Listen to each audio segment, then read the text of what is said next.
સુરતના કામરેજમાં રહેતા 4.5 વર્ષના બાળકે 30 રોજા પરિપૂર્ણ કમ્પ્લીટ કર્યા હતા. રોજાનું જે પુણ્ય છે તે તેમના પરિવારજનોને, માતા પિતા અને સ્કૂલને અર્પણ કર્યું હતું. ખાસ કરીને પારણામાંથી તેમને અલ્લાહ તાલાના ધર્મના સંસ્કાર મળ્યા હતા. હવે જોઈએ કામરેજ સુરત આમતક ન્યૂઝ બ્યુરોનો એક વિસ્તૃત અહેવાલ. ઈશ્વરની બંદગી એક અનેરી નજાકત હોય છે. જ્યારે ઈશ્વરની કૃપા થાય છે, અલ્લાહ તાલાની કૃપા થાય છે, ત્યારે આ બંદગી હંમેશા સંપૂર્ણપણે સફળ રહેતી હોય છે. વાત કરવી છે કામરેજ સુરતમાં રહેતા માત્ર ને માત્ર 4.5 વર્ષના ઉંમરના સૈફભાઈ અગવાનની.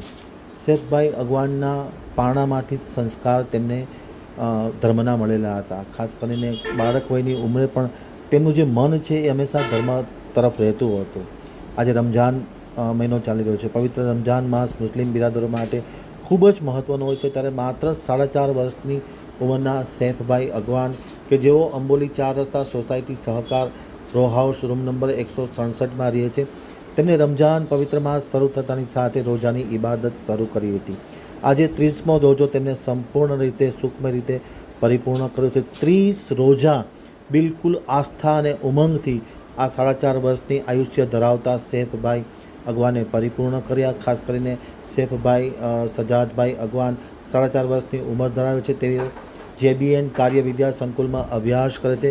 પારણામાંથી તેમના માતા પિતામાંથી તેમને ધર્મના સંસ્કાર મળેલા છે. ખાસ કરીને કુરાનની તેઓ ઇબાદત કરે છે અને 30 રોજા કમ્પ્લીટ કર્યા છે. આવતીકાલે તેઓ સુખરૂપ ઈદ મનાવશે. આ પ્રસંગે આમતક ટીવી સાથેની વાતચીતમાં સૈફભાઈ અગવાને જણાવ્યું હતું કે મને મારા માતા પિતાના, મને મારા પરિવારજનોના, મારા કુટુંબના અને મારા સ્કૂલના ધર્મ પ્રત્યેના સંસ્કાર મળ્યા છે અને સંસ્કારને લઈને મેં 30 રોજા કમ્પ્લીટ કર્યા છે. મને રોજામાં કોઈ પણ પ્રકારની તકલીફ નથી પડી. ઉમંગથી હું આ રોજા રહું છું અને અલ્લાહ તઆલાની મોટી મહેરબાનીના કારણે મેં આ 30 દિવસનું જે રોજાનું અનુષ્ઠાન છે એ પરિપૂર્ણ કર્યું છે. મારા માતા પિતાને સમર્પિત કરું છું, ધર્મને સમર્પિત કરું છું અને ભવિષ્યમાં પણ હું વધારે વધારે ધર્મ પ્રત્યેનો લગાવ રહીશ અને લોકો ધર્મમાં રુચિ દાખવે તેવી આ 4.5 વર્ષના બાળકે અપીલ કરી હતી. હવે જોઈએ તેની આમતક ટીવી ન્યૂઝ સાથેની વિશેષ મુલાકાતના પ્રસ્તુત અંશો.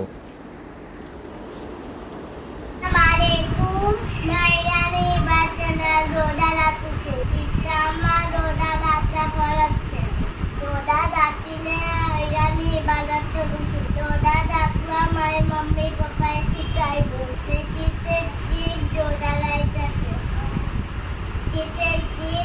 અહીંયાની ઇબાદત કરી છે. દોડા રાખે છે બધા, મેં એમનું જોઈને કરું છું, દોડા રાખું છું. જેપી ડાયમંડના ઈટોમાં ભરું છું. મને